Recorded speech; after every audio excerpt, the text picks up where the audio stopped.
लीजिए सुनिए। सूर्यकांत त्रिपाठी निराला के लिखे उपन्यास कुल्ली भाट का भाग 13 मेरी यानी समीर गोस्वामी की आवाज में। दूसरे रोज कुल्ली आए। नमस्कार प्रणाम आदि के बाद बैठे। कहने लगे, अछूत पाठशाला खोलने के बाद से लोगों की रही सहानुभूति भी जाती रही। क्या कहूं, आदमी आदमी के लिए जरा भी सहनशील नहीं। वो अपने लिए सब कुछ चाहता है, पर दूसरे को जरा भी स्वतंत्रता नहीं देना चाहता। इसीलिए हिंदुस्तान की ये दशा है। मैं समझ गया हूं। मैंने कहा, कुछ सरकारी अफसरों से मेरी मुलाकात हुई थी। वे आपसे नाराज हैं, इसलिए कि आप ये सब करते हैं। शायद आपसे उन्हें इज्जत नहीं मिलती। वे नौकर होकर सरकार हैं, ये सोचते हैं। आप उन्हें याद दिला देते हैं वे नौकर हैं, उन्हें रोटियां आपसे मिलती हैं। कुल्ली हंसे। कहा, और भी बातें हैं। भीतरी रहस्य का मैं जानकार हूं, क्योंकि यहीं का रहने वाला हूं। भंडा फोड़ देता हूं, इसलिए सब चौके रहते हैं। वो मैम है, सरकार की तरफ से नौकर है, लेकिन बच्चा हो आने जाती है तो रुपया लेती है, और एक की जगह 10-10। मैंने एक धोबिन को कहा, बुलाए और रुपया न दे, ज्यादा बातचीत करे तो देखा जाएगा। धोबिन ने ऐसा ही किया। मैम साहब नाराज हो गई। यही हाल मवेशी डॉक्टर का है। मुसलमान इसीलिए नाराज हैं कि मुसलमानिन ले आया हूं। अरे भाई, तुम ही गाते हो, दिल ही तो है न संगो खिश्त, दर्द से भर ना आए क्यों। फिर नाराज क्यों होते हो? क्या ये भी कहीं लिखा है कि दिल सिर्फ मुसलमान के होता है, और हिंदू हिंदू है बुजदिल? खासतौर से ब्राह्मण, ठाकुर, बनिया बेचारा क्या करे? इस कोठे का धान उस कोठे करे, उसे फुर्सत नहीं। उसके लिए ये सब समझ से बाहर की बातें हैं, क्योंकि रुपए पैसे की नहीं। आखिर क्या करूं? आदमी हूं, आदमियों में ही रहना चाहता हूं। मैंने कहा, आपकी गंगा जिस तरह पवित्र करती हुई बह रही है, लोगों की समझ में वो तरह नहीं आती, इसलिए कि वे जड़वादी हैं। वे जड़ गंगा का महत्व मानते हैं। अछूत ही इसमें ठीक ठीक पवित्र होंगे। पर कुछ दान लिया कीजिए, नहीं तो गुजर कैसे होगी? कुल्ली हंसे। बोले, बहुत गरीब हैं। फिर मैं पहले जमींदार था, लोग अब भी नंबरदार कहकर पुकारते हैं। आप जानते ही हैं, उनसे कुछ ले नहीं सकता। सिर्फ बत्ती का तेल लेता हूं। रात को ही लड़कों की पढ़ाई अच्छी होती है, क्योंकि बड़े लड़के रात को ही अपने कामकाज से फुर्सत पाकर आते हैं। मैंने कहा, भाभी साहिबा को सुना आपने पूर्ण रूप से शुद्ध किया है? हाँ, कुल्ली ने मुस्कुराकर कहा। अयोध्या जी ले गया था, वहां गुरु मंत्र दिलाया। लेकिन हिंदू बड़े नालायक हैं, इस हद तक मुझे उम्मीद न थी। कहते हैं बिल्ली को तुलसी की माला पहना कर लाया है। कहकर कुल्ली खुद हंसे। फिर कहा, यहां महेश गिरी के मठ से कुछ रुपए माहवार मिलने की उम्मीद है। कुंवर साहब सेमरी चेयरमैन हैं यहां के ट्रस्ट के। मैंने उनसे निवेदन किया था, उन्होंने देने का वचन दिया है। लेकिन यहाँ के जो लोग हैं वे विरोधी हैं। मैंने कहा, यहाँ कौन कौन है, आप कहिए, मैं मिलकर उनसे कहूं। उदास होकर कुल्ली ने कहा, वे लोग ना करेंगे। मैंने नाम पूछा। कुल्ली ने नाम बताए। मैंने कहा, अच्छा नंबरदार, ये लोग आपसे नाराज क्यों हैं? कुल्ली ने कहा, सच बात कह दूं, जब मैं मंत्र लेवा कर आया, तब एक ने बड़े भले आदमी की तरह मुझसे आकर पूछा, कहो नंबरदार, कहाँ से मंत्र लेवाया? मैंने बतलाया। यहां से एक आदमी अयोध्या जी गया और वहां जाकर पूछा कि राय पथवारी दीन की स्त्री को मंत्र दिया है, तो क्या ये मालूम कर लिया गया है कि वो किस जाति की है? गुरुजी के चेले ने पूछकर कहा कि राय पथवारी दीन की स्त्री है बस। उस आदमी ने कहा, आपको धोखा दिया गया है, वो मुसलमानिन है। गुरुजी के मठ में खलबली मच गई। उनके चेले बिगड़ जाएंगे तो आमदनी का क्या नतीजा होगा? और फिर अयोध्या जी हैं, जहां राम जी की जन्मभूमि पर बाबर की बनाई मस्जिद है। हिंदू मुसलमान वाला भाव सदा जागृत रहता है। सोचकर समझकर चेले ने कहा, आप जाइए, हम उसे छल करने की शिक्षा देंगे। वो आदमी चला आया। मेरे पास चिट्ठी आई, तुमने हमसे छल किया, इसलिए कंठी माला मंत्र वापस कर दो, नहीं तो हम उल्टी कंठी बांधकर उल्टे मंत्र से उल्टी माला जप कर अपना दिया मंत्र वापस ले लेंगे। कौतूहलवर्धक बात थी। मैंने पूछा, तब तो तुम्हें कोई अधिकार नहीं? कुल्ली बोले, जब तक दम नहीं निकलता, जब तक है तब तक सबके जो अधिकार है मुझे भी है। हालांकि यंत्र मंत्र पर मुझे यों भी विश्वास नहीं, लेकिन जिन्हें है उन पर है, लिहाजा ये सब करना पड़ा। फिर तुमने भी कोई जवाब दिया? मैंने पूछा। हाँ हाँ कसकर। गुरुजी की बोलती बंद हो गई। मैंने लिखा, जब आप शुद्ध की हुई मुसलमानिन को नहीं ग्रहण कर सकते तब आप गुरु नहीं ढोंगी हैं। आपने व्यापार खोल रखा है। आप में हृदय का बल नहीं। आप एक नहीं 100 उल्टी माला जपिए। हिंदुओं ने बराबर समाज को धोखा दिया है, लेकिन ये कबीर की बहन है, इसे कोई धोखा नहीं दे सकता। इसमें श्रद्धा है। श्रद्धा न होती तो मेरे पास ना आती। कबीर को भी रामानंद ने ऐसी ही बात कही थी, लेकिन कबीर समझदार था, इसीलिए आप जैसे सैकड़ों गुरु उनके चेले हुए। हिंदुओं को चराया, मुसलमानों को भी, और था महामूर्ख। कुल्ली ओज में आ गए थे, कहकर हाँफने लगे। मैंने सोचा कुछ सुस्ता ले। कुछ देर बाद मैंने पूछा, आपने महात्मा जी को लिखा? कुल्ली ने कहा, जान पड़ता है वे भी ऐसे ही होंगे। मैंने कहा, नहीं, साल भर अछूतोद्धार करने का उन्होंने कार्य ग्रहण किया है। देश के इस कोने से उस कोने तक दौरा करेंगे। कुल्ली ने कहा, बस दौरा ही दौरा है, काम क्या होता है? पहले अछूतों की बात नहीं सोची? जब सरकार ने पेंच लगाया तब खोलने के लिए दौड़े दौड़े फिर रहे हैं।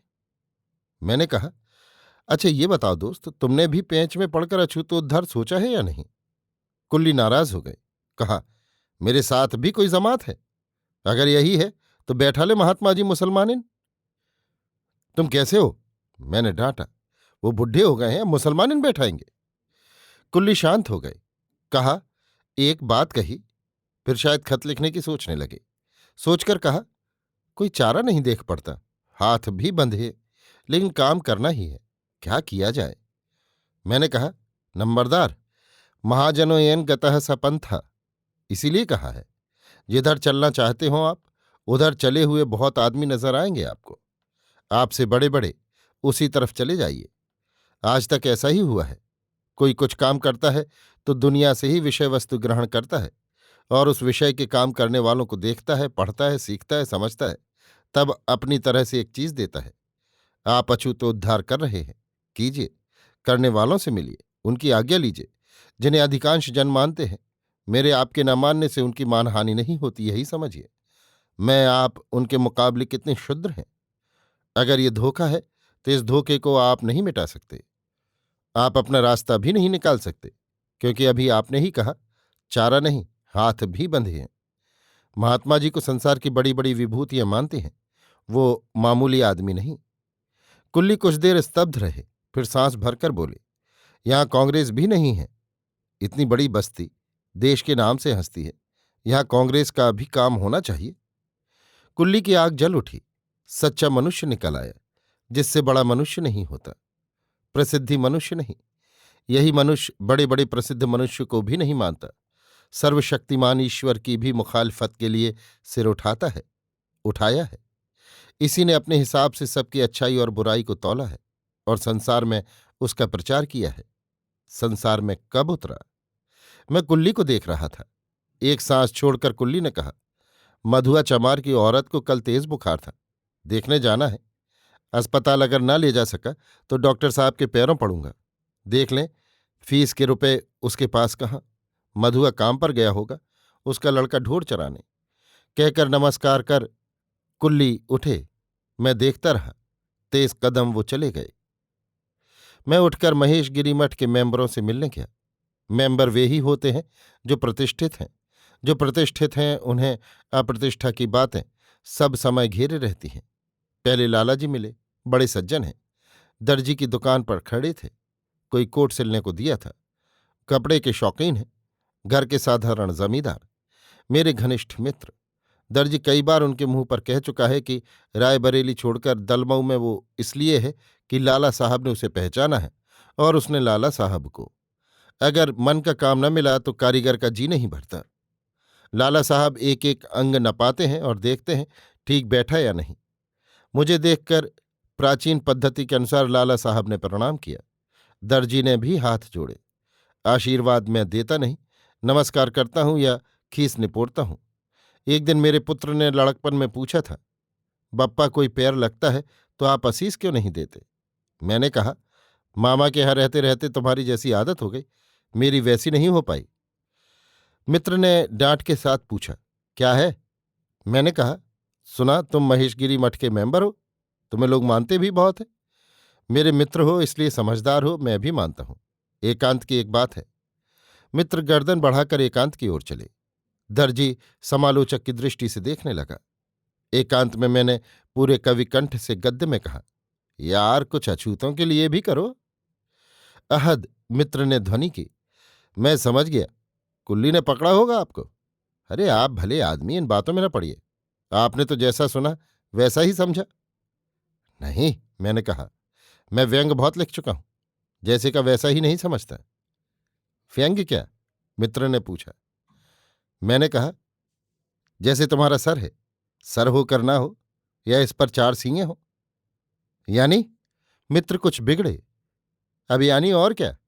मैंने सीधे देखते हुए कहा। आप सही सही बात कहिए। मित्र कुछ दो रुखे होकर बोले। अब आए सोचकर व्यंग में मैंने कहा, रास्ते पर कल 8-10 आदमी तुम्हारा नाम लेकर कह रहे थे, लाला की एक टांग तोड़ दी जाए। जब देखो दर्जी की दुकान पर खड़े रहते हैं। लाला घबराए। पूछा, कोई वजह भी मालूम हुई? कुछ नहीं, मैंने कहा, काले काले आदमी थे, यही पासी चमार होंगे। लाला सोचकर निश्चय पर पहुंचने लगे। कहा, हाँ मैं समझ गया। कुल्ली मिले थे? लाला ने पूछा। वो तो बहुत दिन से नहीं मिले। वे लोग क्यों बिगड़े हैं, मुझे अंदाज लड़ानी पड़ी। सोचते हुए लाला दर्जी की ओर बढ़े। मैं पंडित की ओर चला। दिन के 11 का समय होगा। पंडित जी के यहां पहुंचा तो देखा पंडित जी कनकैया उड़ा रहे हैं। माझा लखनऊ से मंगवाया है, इसलिए कि उनकी कनकैया कोई काट ना पाए। मैंने कहा, एक जरूरी काम से आया था। बोले, देख ही रहे हैं अभी फुर्सत नहीं है। मैं समझ गया ये और कड़ा मुकाम है। कहा, रायबरेली से डिप्टी साहब आए हैं, गंगा नहाने आए थे। मैं यहां हूं जानते थे, क्योंकि उनसे मिलकर आया था और उन्हें बुला भी आया। पंडित जी को जैसे जूड़ी आ गई। पूछा, कहाँ हैं? मैंने कहा, मेरे यहां ही हैं, आपको बुलाया है, साथ ही आते थे। मैंने कहा, नहा चुके हो, कर्मा जाओगे, फिर पैदल चलना है और चढ़ाई भी है। मैं जाता हूं, वो भी मेरे मित्र हैं, बुला लाता हूं। पंडित जी ने नौकर को बुलाकर कहा, अरे डोर लपेट, हमें डिप्टी साहब ने बुलाया है। नौकर ने पतंग ले ली। आप तुरत फुर्त नीचे उतरे, कपड़े पहनने लगे, तैयार होकर छड़ी लेकर चले। बड़ी जल्दी जल्दी पैर उठ रहे थे। मैं उनकी चाल देखता साथ चलता जा रहा था। आधे रास्ते पर आकर पूछा, अपने हलके के महादेव प्रसाद जी हैं? मैंने कहा, हाँ। न जाने क्या सोचते रहे, घर आकर मैंने बैठका खोला। बैठका खोलते ही उन्होंने पूछा, डिप्टी साहब? मैंने कहा, अपनी ऐसी की तैसी में चले गए। आपने मुझे धोखा दिया। पंडित जी ने कहा, आपने मुझे कौन ज्ञान दिया था? मैंने कहा, बस अब क्या कहूं आपको। पंडित जी गरमाए हुए लौटे। मैं तभी समझ गया था इस मूर्ख की बुद्धि का कोठा बिल्कुल खाली है। कहा, जैसा मेरा आना जाना व्यर्थ रहा वैसा ही आपका, दुख न कीजिएगा। जाइए कनकैया उड़ाइए। अभी आप सुन रहे थे सूर्यकांत त्रिपाठी निराला के लिखे उपन्यास कुल्ली भाट का भाग 13, मेरी यानी समीर गोस्वामी की आवाज में।